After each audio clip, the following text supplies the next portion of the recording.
They're so nice. They're very intelligent and really great at what they do. But they have their weaknesses as well. And actually, I was doing a talk at one of their conferences this year, and their level of imposter syndrome that they have, I was so shocked by it. And um, it was also nice to know, it's nice to know as well that actually they they have the same issues and the same worries and the same fears that we do. And it made me really question, why was I so scared or felt like I'd made it when I got this client? And why you start questioning, well, where did that come from? And then I look at the relationships I have with different people, and who am I most self-conscious being around, who I'm comfortable being around, who I go to Witherspoons with in my jeans and t-shirt, and who do I need to like get dressed up for and go to silently pick somewhere nice to eat. And actually you start going, well, why do I treat these people differently? Is it because of the way they are, or is it because of the way I'm thinking about them? And I'm totally fascinated with it now, and I don't know all the science around it, but I question everything. I think now, I don't know if that's healthy or not, but when I find myself getting that ick or that uncomfortable feeling, I do totally question myself on it. I don't always have the answers, but I love to analyze myself or ask other people. And I'll ask other people really awkward questions.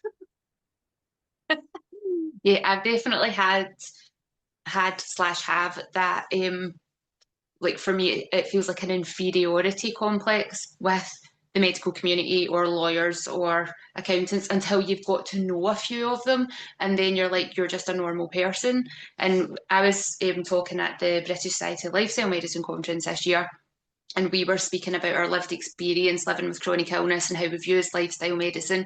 And we're talking to a room of doctors and like, what questions do you have to us? And the biggest question that kept coming up was, how do we talk to a patient about living with a long-term health condition? They have no idea how, they know how to clinically give them the diagnosis and this is what it is, but they don't know how to speak to them on a personal, person-to-person level, because they have a lot of them, because of the way you get into medical school, you have to be really good at remembering facts and figures and being able to do exams, which doesn't mean that you're a person. Yeah.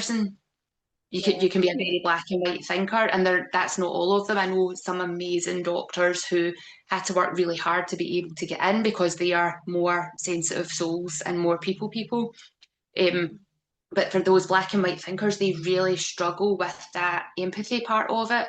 And it's like, well, how would you want to be told that your life has changed forever? Or how would, if it was your child that was sitting there, how would you want them to be told? Like, you have to see the person, not the disease. And it was just eye opening for us to be like, wow, these I people do wonder this as every well. day. Yeah.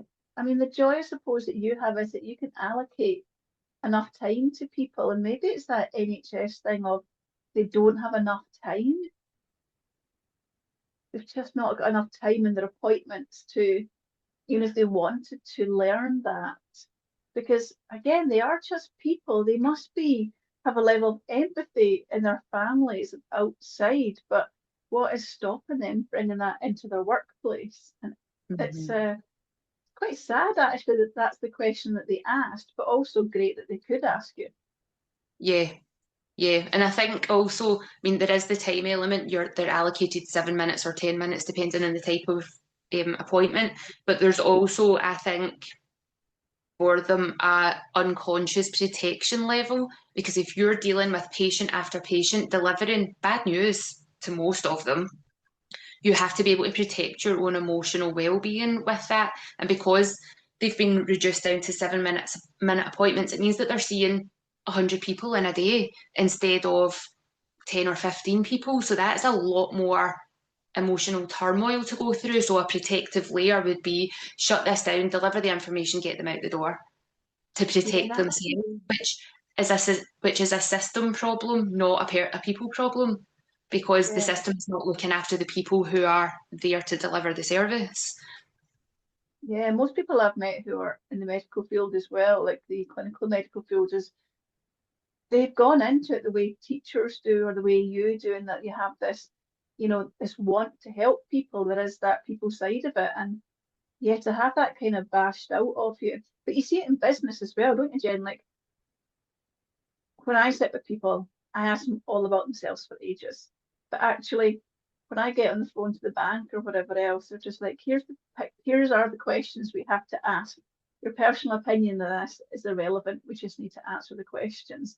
And you see it over and over again, all these forms and things that we need to do and procedures we have to entertain that actually, when you're doing it, this is not going to work. This is not going to, I'm just doing this because it's the procedure rather than anything else. Mm-hmm. Yeah. So thinking of that, that can then kind of lead into mistakes happening in business. Oh, I love a mistake. you know, um, mistakes happen. I was facilitating. I wasn't on this live, but I was doing the back of house bit. On a live recently with one of my clients, and I'm not sure if it was one of their clients or just somebody they knew, but they were asked if you could give somebody a piece of advice that was in business or going into business, what would it be?